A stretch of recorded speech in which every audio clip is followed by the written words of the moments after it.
আমরা মনে করি না যে নির্বাচন হওয়ার আগে 3টি শর্ত পূরণ হতে হবে বলে মন্তব্য করেছেন বাংলাদেশ জামায়াতে ইসলামীর আমির ডাক্তার শফিকুর রহমান। বৃহস্পতিবার রাজধানীর গুলশানে হোটেল ওয়েস্টিনে ইউরোপীয় ইউনিয়ন সফর নিয়ে আয়োজিত সংবাদ সম্মেলনে এ মন্তব্য করেন তিনি।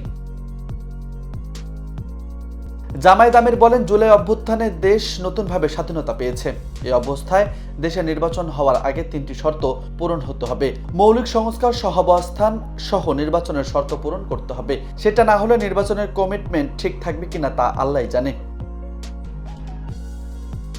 তিনি আরো বলেন, অনেক কষ্টে যা এসেছে এতে 3টি জিনিস গুরুত্বপূর্ণ হয়ে উঠেছে। এর মধ্যে প্রধান হচ্ছে দৃশ্যমান গ্রহণযোগ্য মৌলিক সংস্কার। আমরা তো সংস্কার কমিশনের কাছে দিয়েছি। এসব পরিবর্তন ছাড়া কোনো নির্বাচন হলে গণতন্ত্রের কোনো ভিত্তি গঠন হবে না। এই নির্বাচনও তাহলে পূর্বের মতো খারাপ হবে। হাজার হাজার মানুষের রক্তের বিনিময়ে যে বিজয় এসেছে, এখানে এই পরিবর্তনটা খুবই জরুরি। নিউজ ডেস্ক, বার্তা 24।